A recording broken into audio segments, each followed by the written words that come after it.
یہ قیامت کی نشانیوں میں سے نشانی نبی پاک نے بیان کی.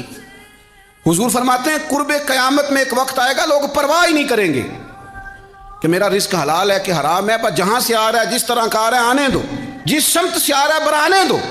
نہ ماں باپ پوچھیں گے، نہ بیوی بچے پوچھتے ہیں، نہ کوئی اور سوال کر، آنے دو، کوئی گنجائش ہی نہیں.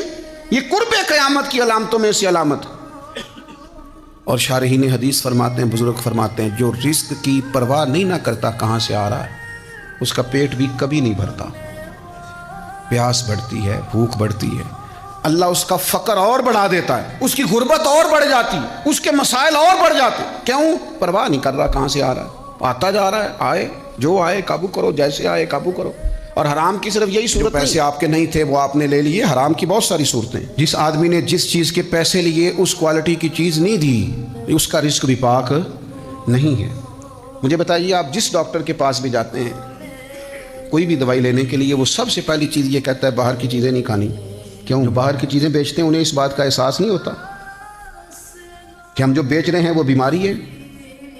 یہ کیسے ہو سکتا ہے آپ بیماری بانٹیں اور آپ کے گھر شفا ہے، آپ تکلیف بانٹیں اور آپ کے گھر راحت آئے، آپ مرض بیچیں اپنی دکان پہ اور آپ کے گھر شفا آئے. اور میں تو اس ملک میں رہتا ہوں جہاں دوائیاں اصلی نہیں ملتی، دوائیاں اصلی نہیں ملتی.